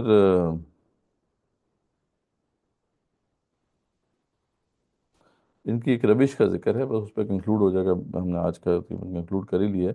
آ، وہ ان کی ایک روش تھی منافقین کی، تو اللہ تعالیٰ نے اس کا بھی ذکر، منافقین کی بھی یہ تھی، اور یہود بھی ایسا کرتے تھے، تو یہود کا خاص طور پہ ذکر کر کے اللہ تعالیٰ سمجھا رہے ہیں منافقین کو کہ تم ایسا نہ کیا کرو، یا مسلمانوں کو سمجھایا جا رہا ہے کہ تم اس سے باز رہو۔ وہ واقعہ یہ اس طرح سے ہے کہ یہ اپنی اللہ تعالیٰ کی جو کتاب تھی تورات، اس پہ بھی تعریف کرتے تھے جان بوجھ کے، ان کو پتہ تھا کہ وہاں پہ کیا لکھا ہوا ہے، لیکن جان بوجھ کے وہ بات کو گھما دیتے تھے۔ تو اسی طرح کا ایک واقعہ تھا جو اس وقت ہوا کہ ایک ان کے درمیان ایک مرد و عورت جو کہ شادی شدہ تھے، انہوں نے زنا کر دیا۔ اب اس کی سزا انہوں نے اپنے پاس سے بس ایک مقرر کی ہوئی تھی کہ جی ان کا منہ کالا کرنا ہے اور ان کو بازاروں میں پھرانا ہے، ٹھیک ہے۔ اچھا، جب یہ معاملہ ہوا تو کسی نے اعتراض کیا ہوگا، یعنی جو یہودی تھے ان کو شک تو ہو رہا تھا کہ یہ صحیح نہیں کر رہے، یعنی جو ان کے اوپر بڑے مولوی بیٹھے ہوئے ہیں یہ دو نمبری کر رہے ہیں، گڑبڑ کر رہے ہیں۔ تو ان پہ اعتراض بڑا اٹھ رہا تھا کہ یہ قدر غلط کر رہے ہیں، تو انہوں نے سوچا کہ یار اچھا موقع ہے کہ یہ جو بات ہے نا، ہم رسول اکرم صلی اللہ علیہ وسلم کے سامنے پیش کرتے ہیں، اگر ان کی طرف سے انڈورسمنٹ مل گئی ہمارے اس کام کی تو یہ اعتراض ہم پہ ختم ہو جائیں گے، یہ جو ہو رہے ہیں۔ اچھا، وہ رسول اکرم صلی اللہ علیہ وسلم کے پاس گئے اور ان سے پوچھا کہ جی یہ ہم تو مطلب اس طرح کرتے ہیں، تو آپ بتائیں آپ اس کو انڈورس کرتے ہیں اس سزا کو؟ تو آپ صلی اللہ علیہ وسلم نے صاف کہا کہ دیکھو تمہاری شریعت میں اس کی کیا سزا ہے، ٹھیک ہے۔ اچھا، اب وہ کہتے ہیں نہیں شریعت میں تو یہی سزا ہے جو ہم دیتے ہیں۔ تو اب یہ جب بات انہوں نے کی تو آپ صلی اللہ علیہ وسلم نے کہا تو رات میں دکھاؤ مجھے، پھر جب تورات سامنے لے کے آئے تو ان کا جو بڑا مولوی تھا وہ وہ آیت پڑھتا، تورات کی آیت تو پڑھ رہا تھا، لیکن ایک انگلی ایک جگہ پہ رکھی ہوئی تھی اس نے جہاں پہ رجم کا ذکر تھا، یعنی ان کے ہاں بھی شادی شدہ مرد اور عورت کو یہی سزا دی جاتی تھی کہ رجم کر دیا جائے ان کو، یعنی پتھروں سے لہو لہان، یعنی پتھروں سے مار دیا جائے۔ تو اب رجم کی جو آیت تھی تورات کے اندر، تو اس کے اوپر اس نے ہاتھ رکھا ہوا تھا اس مقام پہ، اور یوں پڑتا ہوا نا اوپر سے نکل رہا تھا چکما دینے کے لیے۔ اچھا، اب یہ جب اس نے حرکت کی تو اس وقت ان کے بہت بڑے عالم جو ہیں وہ مسلمان ہو چکے تھے، جن کا نام ہے عبداللہ بن سلام۔ عبداللہ بن سلام جو ہے رضی اللہ عنہ، ان کے بہت بڑے یہود کے علماء تھے، علماء میں سے تھے۔ تو وہ آپ صلی اللہ علیہ وسلم کے ساتھ اس وقت کھڑے تھے جب اس نے حرکت کی، تو عبداللہ بن سلام کہتے ہیں کہ یہ جو تم نے ہاتھ رکھا ہوا ہے اس کو تو اٹھاؤ نا مطلب جو ہے جان بوجھ کے چھپا رہے ہو۔ خیر وہ مجبوراً اسے اٹھانا پڑا، نیچے جو ہے وہ لکھی ہوئی تھی وہ آیت جو ہے رجم کی۔ تو اللہ فرماتے ہیں کہ یہ ایسے لوگ ہیں کہ جان بوجھ کے جو ہے اللہ تعالیٰ کی شریعت میں تعریف کرتے ہیں اور کہتے ہیں یہ اللہ کی طرف سے ہے، تو ان کی یہ روش تھی۔ تو اللہ تعالیٰ فرما رہے ہیں کہ دیکھو تورات جو تھی وہ بھی اس میں بھی ہدایت اور نور تھی، اور انبیاء اس کے مطابق فیصلے کیا کرتے تھے، اور بعد میں جو ہے یہودیوں کے مابین ان کے علماء مشائخ جو ہے جو فیصلے کرتے تھے، اب جو ہے ان کو قرآن کے مطابق فیصلے کروانے، یعنی انہوں نے اس وقت بھی نہیں مانا تھا اور اب بھی نہیں مان رہے، تو ان کی اس روش کو جو ہے کلیئر کٹ بتا دیا گیا۔ تو یہ الحمدللہ جو ہے ٹاپکس ہمارے جو ہیں انکلوڈ ہو گئے ہیں۔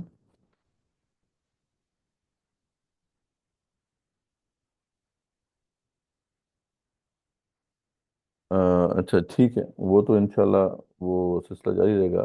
وہ جو ایک پکچرز کی شکل میں آپ سے شیئر ہو رہے ہیں تو اچھے نوٹس ہیں، وہ مطلب یہ ہے کہ مختصر ہیں، تو وہ انشاءاللہ اس کا سلسلہ جاری رکھیں گے ہم۔ تو یہ ٹاپکس تھے جی آج کے جو مین ٹاپکس ہیں، اس پہ کوئی کویشچن ہو کسی کا تو وہ پوچھ لے، انشاءاللہ کوئزز جو ہے آپ سے شیئر ہو جائیں گے۔ اور اسائنمنٹ کیا ہے جی؟ آج کی اسائنمنٹ جو ہے ٹاپک تو کئی ہم نے کور کیے ہیں۔ ہاں، یہ اس کو دیکھ لیتے ہیں کہ کیا کیا جہاد فی سبیل اللہ کے بغیر اخروی نجات ممکن ہے، اور اس پر کیا اعتراض کیا جاتا ہے، خاص طور پہ اس آیت کے حوالے سے، آیت نمبر 95 والے بن جو بتایا تھا کہ سورہ نساء کی جو آیت ہے جس میں یہ کہا گیا ہے کہ دونوں کے ساتھ اچھا وعدہ ہے، تو اس کی بنا پر کیا اعتراض کیا جاتا ہے، اس کا صحیح جواب کیا ہے، مدرج جواب کیا ہے؟ تو یہ ایک سوال ہے، انشاءاللہ اس کو آپ سے شیئر بھی کر دیں گے۔ جی جی پوچھیے، جو ابھی تک اب تقریباً ہم نے ٹاپکس تو کور کر لی ہیں، ابھی تک جو بھی ہم نے پڑھا ہے اس پہ کویشچن آپ پوچھ سکتے ہیں۔ جی پوچھیے۔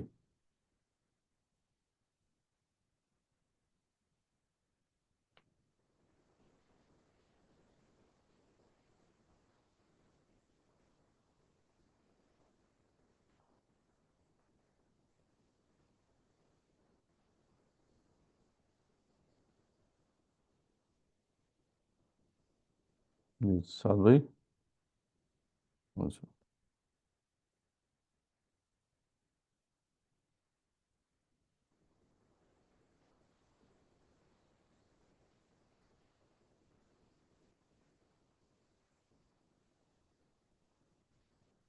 جی یہ سوال کیا ہے اس میں؟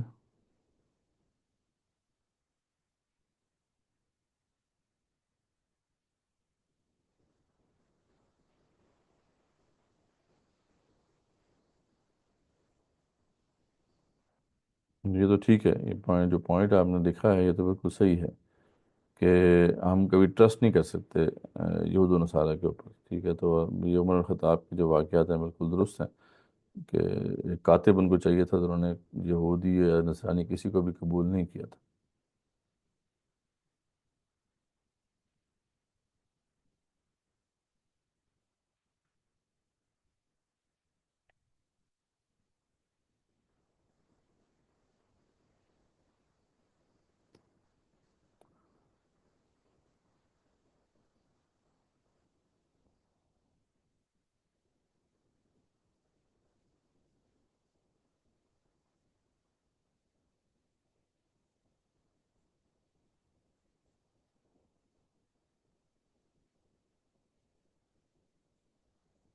جی ابھی تو ہماری ایک مجبوری ہے نا کہ وہاں پہ ظاہر بات ہے جا رہے ہیں، یہاں پہ جابس نہیں ہیں. کسی غیر مسلم کے ہاں آپ تو کام کر سکتے ہیں. ٹھیک ہے، صحابہ کرام سے بھی ثابت ہے کہ یہود کے ساتھ بھی وہ کام کرتے تھے. تو یعنی کسی اپنے جو آپ حلال طریقے سے جو رزق اپنے کمانا ہے وہ کر سکتے ہیں، اس میں کوئی ایسا مسئلہ نہیں ہے. یہ تو بات ہو رہی ہے کہ آپ ٹرسٹ نہیں کر سکتے کسی کافر کے اوپر. ٹھیک ہے، اس کو ایسا کام نہیں دے سکتے جو کہ بہت امپورٹنٹ ہے. اگر ذریعہ بات سیکٹری، اب یہاں پہ عمر خطاب اپنے سیکٹری رکھ رہے تھے نا، تو آپ مطلب خود امیجن کر سکتے ہیں کہ وہ کتنا کروشل، کتنی کروشل جاب ہوتی ہے. تو اب ایسے کاموں کو ان کے حوالے نہیں کیا جا سکتا جہاں پہ وہ دھوکہ دیتے ہیں. ہاں اس کے علاوہ اور بہت سے کام ہیں جس میں آپ ان کو ٹاسک دے سکتے ہیں. ٹھیک ہے، تو لیکن جو کی رسپانسبلٹیز ہیں خاص طور پہ جیسے حکومت سے متعلق امور ہیں تو ادھر ان کو بالکل بھی نہیں جو ہے ٹاسک دیا جائے گا. اگر کوئی خطرہ نہیں ہے کہیں پہ کسی ایشو کے اوپر تو پھر اس کو ٹھیک ہے ٹاسک دیا جا سکتا ہے اسلامی حکومت میں. تو ابھی تو اسلامی حکومت ہے ہی نہیں. اب ہم کہاں پہ یہ باتیں جو ہے اس وقت میٹر کرتی ہیں جب مسلمانوں کی حکومت قائم ہو. تو اس وقت جو ہے جو کہ رولز ہیں، رسپانسبلٹیز ہیں، ظاہر بات ہے وہ غیر مسلم کے والے نہیں کی جا سکتی، کیونکہ جو اسلامی اسٹیٹ ہوتی ہے اس کا بنیادی اصول یہ ہوتا ہے کہ اسلام سب سے پہلے. اب جو اسلام کو مانتا ہی نہیں، ٹھیک ہے، تو اس کو کیسے ہم جو ہے ٹرسٹ کر سکتے ہیں کہ وہ اس کو انشور کرے گا کہ اسلام کو فوقیت ملے. تو یہ اصل بات ہے. باقی ہم وہاں جا کے جب ہمارے یوتھ جا رہے ہیں ان کو جاب کرنی پڑتی ہے، کام کرنے پڑتے ہیں، یہ مجبوری ہے، ظاہر بات ہے. اب کیا کریں. لیکن یہ ہے کہ وہاں پہ پرمننٹ سیٹل ہونا یہ بالکل بھی صحیح نہیں ہے. اس کے بہت سے پھر نقصانات ہیں. بعض علماء نے اس کو حرام بھی کہا ہے، بعض علماء یہ کہتے ہیں کہ نتائج کے اعتبار سے جو ہے یہ بالکل بھی جو ہے اسلامک بات نہیں ہے. تو اس لیے ٹیمپری طور پہ وہاں جانا پڑھنے کے لیے یا جاب کے لیے ٹھیک ہے، وہ کر کے واپس آئیں، جتنی جلدی ہو سکے وہاں سے نکلیں. تو یہ اس بات کو مد نظر رکھنا چاہیے.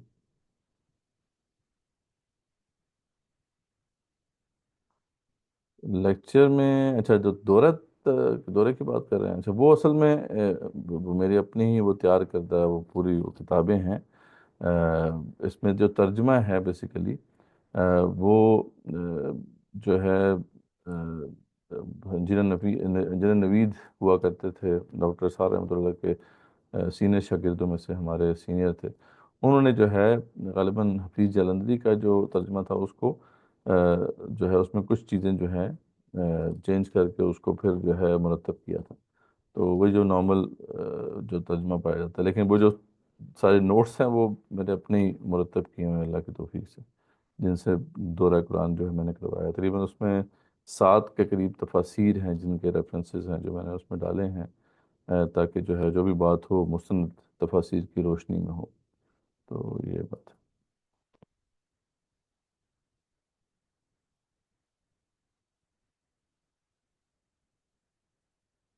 ٹھیک ہے جی.